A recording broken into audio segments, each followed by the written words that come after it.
The smell of industrial disinfectant still clung to Emily's uniform when she turned the key in the lock. It was almost 10 at night in Cleveland, and the cold Ohio air seemed to have seeped into her bones. The sound that greeted her was not a "welcome home, Mom," but the frantic tapping of fingers on a cell phone screen. Sarah, her 16-year-old daughter, was slumped on the worn-out sofa, her face illuminated by a bluish glow that made the rest of the small living room seem even darker. On the coffee table, a pile of bills waited like a small, threatening mountain of paper. Emily let out a sigh that carried the weight of 2 work shifts. The first, as a supermarket cashier, where she forced smiles for hundreds of strangers. The second, cleaning the silent, empty hallways of an office building downtown. All for this scene, a daughter who barely looked up to acknowledge her existence. "Hi, honey," Emily said, her voice hoarse with exhaustion. She dropped her purse on the nearest chair, feeling her shoulders protest. "Hi," Sarah replied, a single word, not taking her eyes off the device. On her lap, an open laptop showed pictures of girls her age, wearing designer clothes and posing in settings that seemed to belong to another universe. A universe where mothers didn't come home smelling of bleach. Emily went to the kitchen, a cramped corridor that barely fit one person. She opened the refrigerator, its motor rumbling like an old, tired animal. She found what she expected, a half-eaten frozen pizza box and some leftover juice. "Did you have dinner, Sarah?" "I ordered a salad. From that new place," the girl answered, in a tone that suggested it was the least she deserved. Emily closed her eyes for a second. That new place cost $20 for a bowl of leaves. $20 that represented almost 2 hours of her cleaning work. She swallowed her frustration. Fighting now would only make her more exhausted. "That's nice," was all she could manage to say. But the peace was fragile, about to shatter. Sarah finally locked her phone and turned around, her eyes flashing with a dissatisfaction that seemed to be her default expression. "Mom, Jessica posted a picture with her new iPhone, the latest model. Everyone at school already has one but me. I look like an idiot with this phone that's always freezing." There it was. The conversation Emily both dreaded and expected. She leaned against the counter, crossing her arms, a gesture of self-defense. "Sarah, we've talked about this. I can't afford a $1,000 phone right now. The bills—" "It's always the same excuse," Sarah interrupted her, her voice rising an octave. "It's always the bills, the rent, the car that needs fixing. Why do we have to be like this? Why don't you get a better job?" The accusation hit Emily like a slap. A better job? She had 2. Her hands were rough, her back ached constantly, and the dark circles under her eyes were a map of her sacrifice. Also, Sarah could have a roof over her head, food, and go to school. "I am doing my best, Sarah," she said, her voice trembling with contained anger. "Your best isn't good enough." The girl spat the words, getting up from the sofa. "If Dad were here, everything would be different." "I know it would. He was a hero. He would know how to take care of me. He would give me everything I wanted." The air left Emily's lungs. The world seemed to stop. Of the countless arguments, the hundreds of cruel words Sarah had thrown at her over the years, this was the one that broke her. Her father, the sacred lie, the shield Emily had built around her daughter's heart for 16 years, the story of a war hero who died in combat, leaving behind a legacy of courage and love. A lie that consumed her from the inside, but which she judged necessary to protect Sarah from the dirty and humiliating truth. And now, her own daughter was using that lie as a weapon to stab her. Emily's fatigue evaporated, replaced by a sharp coldness. She looked at Sarah's angry face and for the first time didn't see her little girl, but a stranger who lived in her house. a stranger who spat on the daily sacrifice she made. In that instant, the weight of 16 years of silence became unbearable. The lie she built to protect her daughter had turned into the wall that separated them. And Emily, with a shattered heart, knew that wall needed to fall. Have you ever stopped to think about how hard it is to be a woman and live with a man who doesn't value you? The silence that fell over the apartment after Sarah slammed her bedroom door was more deafening than any scream. Emily remained motionless in the kitchen, her body aching with fatigue, but her mind spinning in a whirlwind. Her daughter's phrase echoed in her head, "If Dad were here." The image of Michael, the hero who existed only in photographs and in her carefully constructed stories, was being used to stab her. The lie, her armor, had become her cage. With trembling hands, Emily picked up her phone. Her fingers dialed a number her heart knew by heart. The call rang twice before a warm, familiar voice answered. "Emily, is everything okay? You never call at this hour." It was Carol, her younger sister, who lived 200 miles away in Columbus. Hearing her voice was like opening a floodgate. The tears that Emily had been holding back so tightly began to roll down her face, silent and warm. "Carol," she whispered, her voice choked. "I can't take it anymore." "What happened? Is it Sarah again?" Carol's concern was palpable. She told me." Emily tried to speak, but a sob interrupted her. She shuffled to the worn-out sofa, the same one where Sarah had been minutes before, and curled up. She said she wished her dad was here, that he would know how to take care of her. On the other end of the line, Carol let out a heavy sigh, a mixture of anger and compassion. "Oh, Emmy, she doesn't know what she's saying. She's a teenager. She's repeating the story you told her yourself." "But she used it against me, Carol." "With hatred," Emily said, wiping her face with the back of her hand. "After everything I do, every extra hour, every bone in my body aching, she throws a ghost in my face, a hero who never existed." The resentment in her voice was so thick it could almost be touched. It was the first time in years she had admitted the truth out loud, even if only to her sister.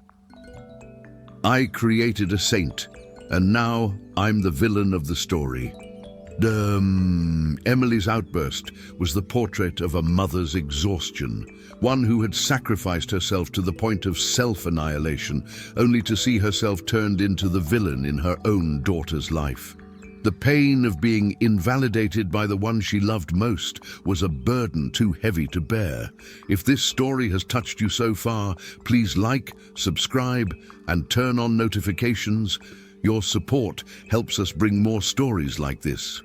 You are not the devil, Emi. You were a mother trying to protect her daughter in the worst way possible. Carol's voice was firm but gentle. Do you remember that day? I remember it like it was yesterday. Michael emptying the joint account, the packed bags in the hallway, and that ridiculous note on the kitchen table, "I need to find my own happiness." And Sarah, 1-year-old, sleeping in her crib, completely unaware that her father was erasing her from his life. The memories came back in full force, sharp and painful. Emily remembered the shock, the disbelief, the humiliation. Michael didn't just abandon her, he robbed them. He took every penny they had saved for a down payment on a house, leaving her with a baby, overdue rent, and a shattered heart. "He didn't even look back," Emily whispered. "He told me fatherhood was a mistake, that he was too young for that kind of responsibility. And the other one, that woman he ran off with." "Don't say her name," Carol interrupted. "She doesn't deserve a second of your thought. What matters is what you did afterward. You got up. You got 2 jobs. You told Sarah her dad died as a hero in Afghanistan because you couldn't bear the idea of your daughter growing up thinking she was a mistake. You thought the pain of a heroic death would be less than the pain of a cowardly rejection. And maybe it was at first, Emily admitted. But now, this lie is a disease. It's consuming us. She despises me for not being enough, while she adores a man who threw her away without a second thought. There was a long pause on the line. Emily could hear her sister's breathing, the weight of that shared truth between them. "What are you going to do?" Carol finally asked. Emily straightened her back. The pain in her chest was still there, but now there was something else. A cold, hard resolution like steel. The crying had stopped. The time to hide behind that pious story was over. Sarah was no longer a child who needed fairy tales. She was a young woman who was hurting her with an illusion. To save her relationship with her daughter, she would have to destroy the hero she had created. "I'm going to tell her the truth," Emily said, and for the first time that night her voice didn't tremble. All of it. "I'll show her the letter he left, the pictures of him with the other family he started. She needs to know who he really was. And she needs to know what I went through to keep her safe." Carol was silent for a moment before responding, her voice full of apprehension. "Are you sure, Emmy? The truth. It might be more devastating than the lie." "The lie has already devastated us," Emily concluded. "I have nothing left to lose. Do you approve of this first part of the story development for us to continue?" After hanging up the phone, Emily sat in the dim light of the living room for a long moment. The house was quiet. The only sound was the constant hum of the old refrigerator, a silent witness to all her years of struggle. The conversation with Carol didn't bring her peace, but a kind of brutal clarity. The courage she needed didn't come from anger, but from a profound exhaustion. The burden of the lie had finally become heavier than the fear of the truth. She got up, her movements deliberate, as if each step was carefully measured. She walked to the back of her own closet, a space cluttered with the few things that were just hers. Behind piles of old sheets and towels, there was a dusty shoebox, tied with a faded string. Emily hadn't opened it for over a decade. It was her private mausoleum, where the truth about Michael was buried. With the box in her hands, she took a deep breath, the air filling her lungs as if for the first time in 16 years. She stopped in front of Sarah's bedroom door. There was no loud music, no sound of videos, just the tense silence of someone waiting for the next round of a fight. Emily knocked gently, twice. The door opened with a creak. Sarah stood with her arms crossed, her face still marked by anger and defiance. "What is it now? Did you come to tell me I'm grounded for wanting a decent phone?" Emily ignored the provocation. Her eyes were calm, but they carried a gravity that made Sarah waver. "No, I came to talk about your father." The mention of her father changed the atmosphere. The defiance on Sarah's face gave way to a cautious curiosity. She opened the door wider. Emily entered and sat on the edge of her daughter's bed, placing the shoebox on her lap. "You said he would have taken better care of you," Emily began, her voice firm, emotionless. "You call him a hero. I need you to know the truth about the hero you admire so much." Sarah frowned, suspicious. "What do you mean by that?" Emily looked directly into her daughter's eyes, the eye contact unwavering. "Your father isn't dead, Sarah. He didn't die in any war. He abandoned us." The words hung in the air, so shocking and absurd that for a moment, Sarah didn't react. Then an incredulous and bitter laugh escaped her lips. "What? You have to be kidding me." "This is sick, Mom. Are you making up the most ridiculous lie in the world just because you got angry at what I said? Do you hate that I love his memory so much?" "I don't hate his memory. I hate what he did to us," Emily replied calmly. She untied the string and opened the box. The smell of old paper filled the small room. The first thing she took out was a single yellowed sheet of paper folded into quarters. The letter. He left this on the kitchen table the day he left. You had just turned one. Sarah recoiled, shaking her head. No, I don't want to see it. It's a lie. You forged it. Then read his handwriting yourself, Emily said, unfolding the paper and holding it out to her daughter. As Sarah refused to take it, Emily began to read aloud, her voice cutting through the air like a blade. Emily, I'm sorry, but I can't do this anymore. I wasn't born to be a father. I wasn't born for this life. This responsibility is suffocating me.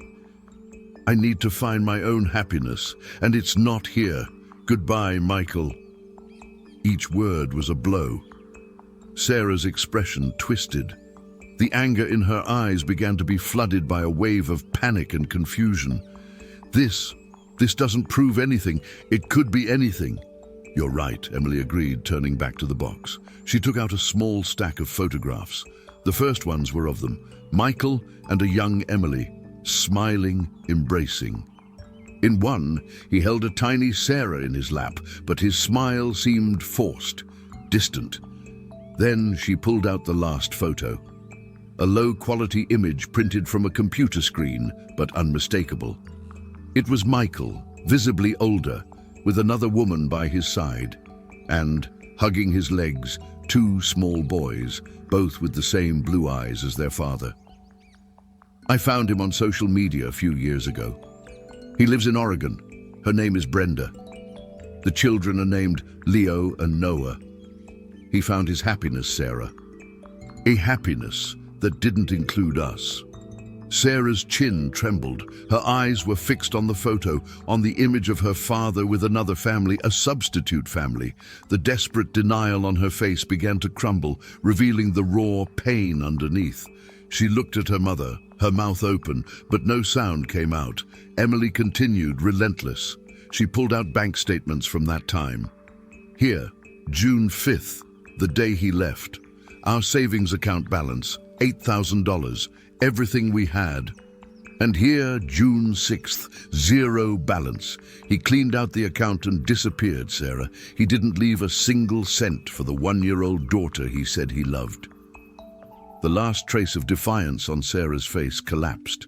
The brutal, undeniable reality hit her like a wave. She fell to the floor, her body shaking. The tears she shed were not from anger, but from a deep pain, the pain of a betrayal she didn't even know she had suffered. The hero of her entire life wasn't dead. He was alive and had discarded her.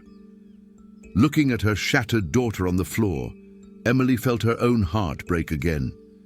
She knelt beside Sarah, the box of painful truths between them.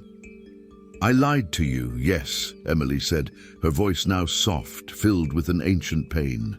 I lied because I would rather you hated me for not giving you a new phone than you hated yourself, thinking you weren't good enough for your own father to stay. Sarah lifted her tear-filled eyes to her mother. For the first time, she didn't see the woman who denied her things, but a woman who had carried an ocean of pain alone, all to protect her. The castle of her childhood had turned to dust, and in the rubble she was beginning to see her mother's true sacrifice.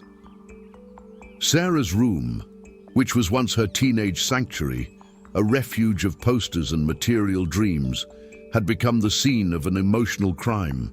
The air was thick, heavy with the ghost of a man who was, at the same time, dead and alive. Sarah remained on the floor, her body hunched over the scattered photographs.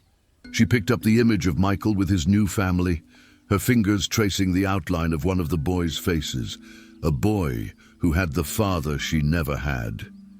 Every detail of the photo was a needle in her heart. Michael's relaxed smile, his arm around his new wife, the house with a garden in the background. It was the image of a happy life, a life from which she had been deliberately excluded. The hero of her fantasies hadn't been taken from her by a tragic fate. He had given her up voluntarily. The pain was different, more acute and personal. It wasn't mourning a martyr, but the humiliation of being a discarded burden. The question that burned in her mind was a poison. Why? What was wrong with me? Then, like a wave of cold water, guilt hit her. Every cruel word she had said to her mother in recent years came back to haunt her. Every complaint about clothes, phones, about the food on the table, about Emily's exhaustion. She remembered yelling that her mother wasn't enough. The irony was overwhelming. Her mother wasn't just enough. She had been everything. She had been both father and mother, protector and provider, carrying the weight of 2 lives and a monumental lie on her back, while Sarah, in her ignorance, stoned her for it. The tears that streamed down her face now were different.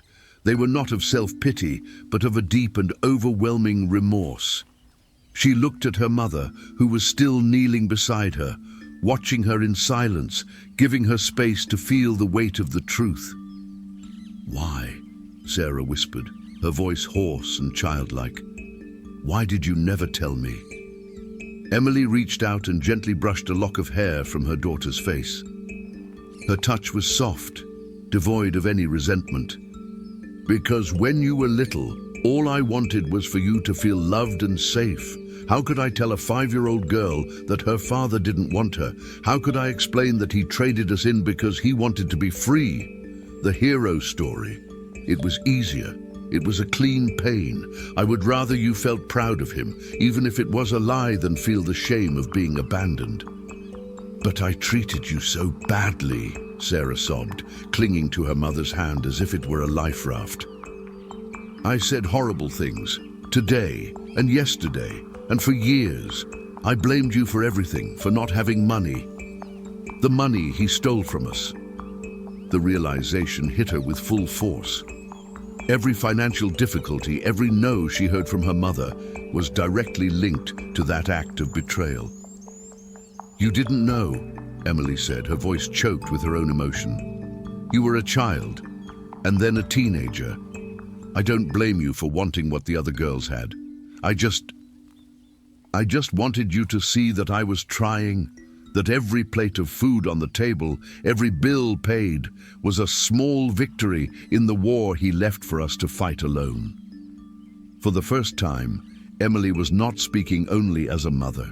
She was speaking as the woman who was left behind, the woman whose love and trust were betrayed. The vulnerability in her voice opened a new door between them. They were no longer mother and daughter on opposite sides of a battlefield. They were 2 survivors of the same catastrophe. Sarah crawled across the floor and threw herself into Emily's arms, hugging her with a desperate strength. The hug was clumsy, laden with the weight of years of emotional distance, but it was real. Emily held her tight, feeling her daughter's small shoulders tremble with sobs. She buried her face in Sarah's hair, inhaling her scent, and let her own tears fall freely. They were tears of pain for the past, but also of immense relief. The secret was out. The cancer that was corroding their relationship had been exposed to the light. They stayed there, on the floor of the room, for an immeasurable amount of time. The silence was filled not with tension, but with a shared grief. When Sarah's sobs finally subsided, she pulled back a little, her face swollen and red. "I'm sorry, Mom," she said, the words coming out with difficulty, but with a sincerity Emily hadn't heard in years. "I'm sorry for everything, for not seeing, for being so selfish." Emily held her daughter's face in her hands. "It's okay, my love. It's okay now. We'll get through this. Together." It wasn't a happy ending. The pain of Michael's betrayal wouldn't magically disappear. Sarah's resentment for a life of lies would take time to fully heal. But something fundamental had changed. The wall between them had collapsed. As they looked at the shoebox, at the relics of a false life, they were no longer prisoners of that story. The truth, however ugly it was, had freed them to begin building something new, something real, on the ruins of a lie told out of love. 2 months passed. The intense cold of Ohio had given way to the first signs of spring, and something similar was happening inside Emily and Sarah's small apartment. The atmosphere, once heavy and oppressive, now seemed lighter, more breathable. The shoebox with Michael's memories was put away, not as a shameful secret, but as a closed chapter in their lives. The truth, although it arrived like a hurricane, had cleared the air. The most notable change was in Sarah. The bitter and resentful teenager had given way to a young woman who looked at the world, and her mother, with new eyes. After school, she now worked part-time at a local coffee shop. With her first paycheck, she didn't buy a new phone, but a pair of orthopedic shoes for Emily, insisting that her mom needed comfort for her long work shifts. The gesture, small and unexpected, said more than any apology. On that Friday night, the scene in the kitchen was unrecognizable. Sarah was at the stove, focused, trying to replicate a pasta recipe she saw online. Emily was sitting at the kitchen table, peeling vegetables, a genuine and rested smile on her face. They talked, not about bills or what was missing from their lives, but about each other's day, about a funny customer at the coffee shop, about one of Emily's co-workers. The communication between them was easy, natural. "Mrs. Henderson gave me a $5 tip today," Sarah said, stirring the sauce. "She said I make the best cappuccino in town." "I don't doubt it," Emily replied, proud. "You were always detail-oriented when you wanted to be." Sarah smiled and then grew serious for a moment, looking at the pan. "You know, Mom, I was thinking the other day about him." She didn't need to say the name. "I don't feel angry anymore. I don't even think I feel sad. I feel pity." Emily stopped cutting the celery and looked at her daughter, waiting. "Pity because he'll never know what your laugh sounds like when you're truly happy, or how worried you get when I'm 5 minutes late getting home," Sarah continued. "He didn't just lose a daughter, he lost the chance to really know you, and that's the biggest loss of all." Tears welled up in Emily's eyes, but this time they were tears of gratitude. Her daughter finally saw her, not as an obstacle to her desires, but as a whole person with her own pains and her own strength. "True love isn't about having a poster hero on the wall, honey," Emily said, her voice soft but firm with the wisdom of someone who had survived a long battle. "It's about the imperfect people who stay, the ones who fight by your side when everything is falling apart, the ones who don't give up on you, even when you're about to give up on yourself. Heroism is in staying." In that moment, the oven timer beeped. Dinner was ready. They sat down at the small table, the same one that used to be a silent battlefield. Sarah's pasta was a little too salty, and the garlic bread was a bit burnt on the edges, but they laughed. They laughed like they hadn't in years. As they ate, the late afternoon light streamed in through the window, illuminating both their faces.